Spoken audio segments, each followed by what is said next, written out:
Hello everyone and welcome back to my channel. Today I'm going to be bringing to you a little bit of a different kind of video. I'm not sure if this has been done before, but we're gonna give it a shot. Basically, I'm behind on spreads. I think there are like 6 spreads in the first half of my planner that I just haven't touched. I don't know why, I got behind and then I just never went back and did them. And I know if I wait until I get a chance to actually film the entire spread, it's never going to get done.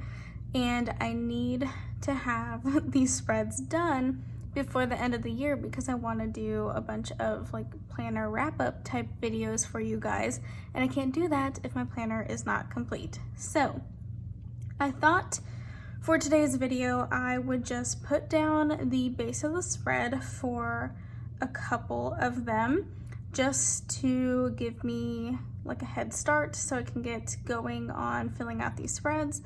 And while I do that, I'll do a bit of like a Q&A, get to know me type of situation so you guys aren't listening to music for 10 minutes straight. So that is what we're going to do. So for this video, I'm planning out, I'm going to put down the base of the spread for the last 2 weeks in June. So for the first one, the week of the 14th, I'm going to be using the March mystery from Caress Press called Chillin' and Grillin'. This is a full kit in glossy paper. I'm not subscribed to Caress Press's mystery. I get them later on when they're available in shop.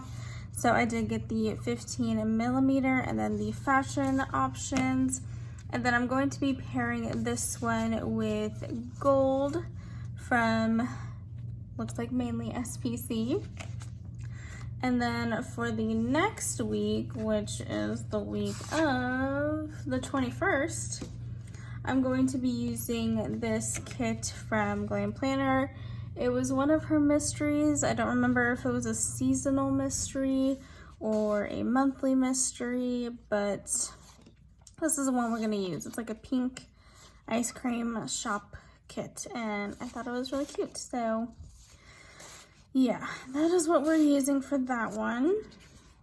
This is a luxe kit, obviously. And then I'm going to pair it with Murdoch Talks pink hollow foil.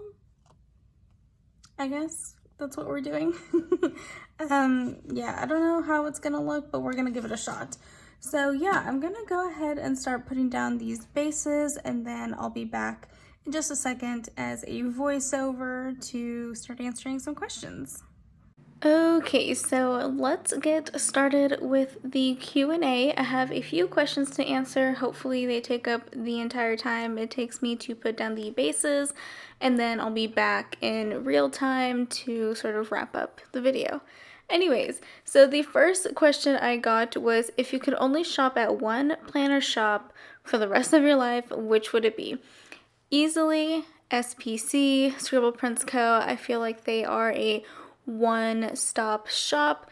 You have kits, foil, she does doodles now, scripts, overlays, quotes, all of it. Like, I could easily do an entire spread only using SPC items, and that might be like an interesting challenge video to do in the future, so we might do that sometime. But anyways, so that is my answer for that question. The next question I got is, do you like to read? If so, what kind of books do you like? So I do like to read. I don't have a ton of time to do so as much as I would like because of school and whatnot, but my favorite types of books to read are mystery thrillers, hands down.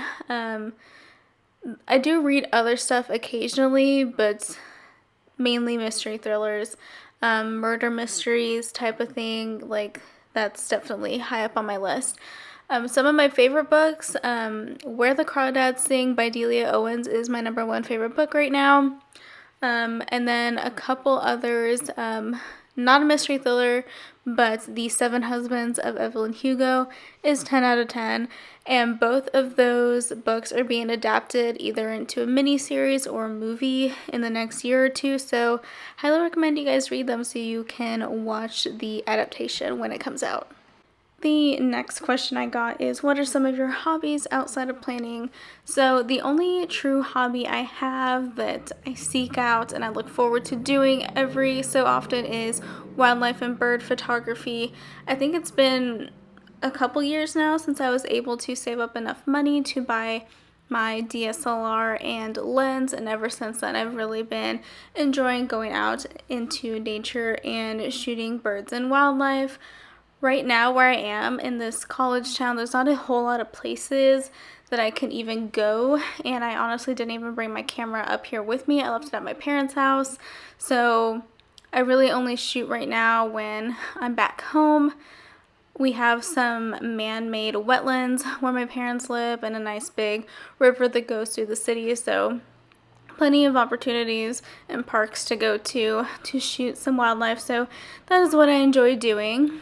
The next question I got is, where do you want to live post-graduation? And this is actually a question I've thought about quite a lot recently because I have about a year and a half left, a little over a year and a half in my degree. The reason I've been thinking about it now is because there's 101 programming languages and interfaces and whatnot that you can use as a software engineer. I'm going into computer science, if you guys don't already know, and obviously I'm not going to learn all that in school, so there's a lot of stuff I need to teach myself outside of class in order to have the best opportunity to get these jobs. Now obviously I don't need to know everything. They'll teach me stuff like at work, but already having some knowledge on it is going to put me above other applicants, so that's why I've been doing that. I'm hoping, ideally, to get a remote position where I can work from home from anywhere in the country, and then I can go wherever I want and not have to worry about moving and finding a job exactly where I want to live. So anyways, to answer the question, I really want to live somewhere warm all the time. So right now, pretty high up on my list is Florida, much to my parents' disappointment. I live in Texas right now, if you don't already know. But yeah, I would like to live in Florida, specifically Orlando. Obviously, it's warm all the time. Disney, obviously. And there's plenty of wetlands and wildlife refuges and parks and stuff that I can continue doing wildlife and bird photography. So that's pretty high up on my list. If I decide to stay in Texas, it'll probably be the Houston, Galveston area. Then, of course, I love the mountains, so also maybe the Pacific Northwest. But yeah, that is that extended answer. The next question is, what is the last movie you saw in theaters? So the movie I most recently saw was Shang-Chi. I saw it opening weekend over, I believe it was Labor Day when it came out. But yeah, that movie is absolutely phenomenal.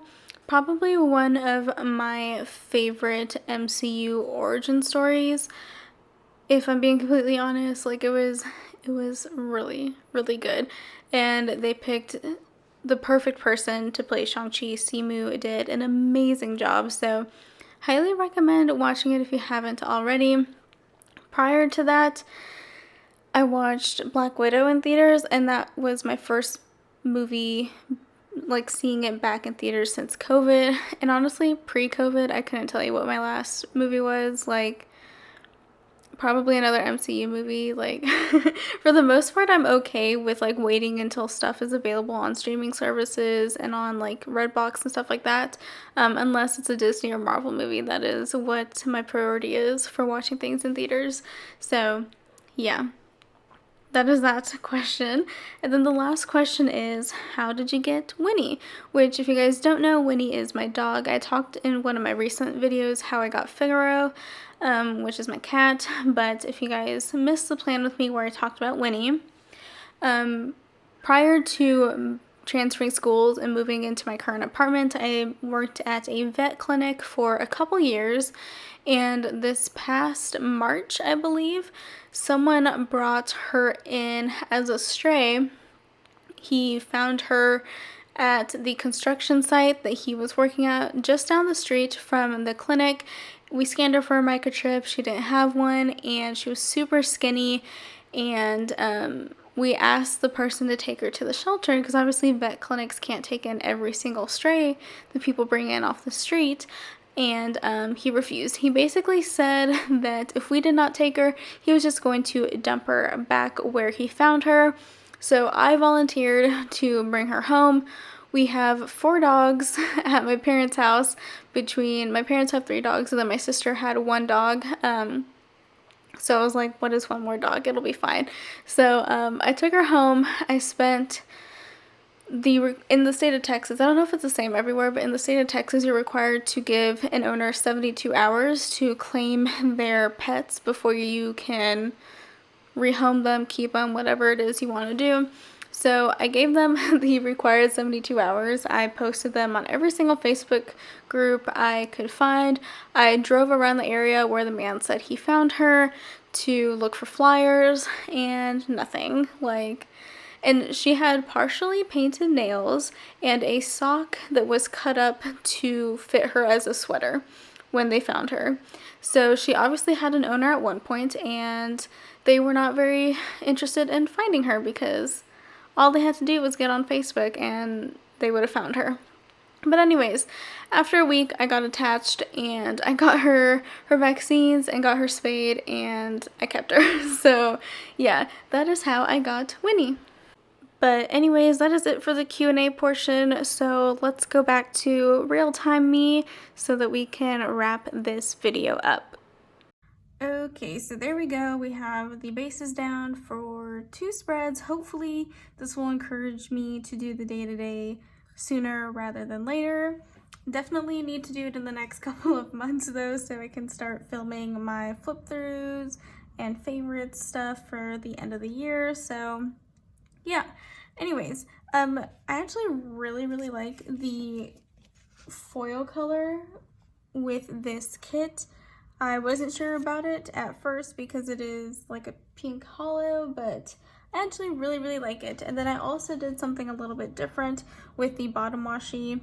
Never done this before. I normally leave out that glitter strip that's really tiny, but I decided to stack the 2 smaller strips together and just put the bows down the middle, and then do the same thing I've always done with the confetti overlays, and I'm honestly not mad about it, so I might do that more in the future.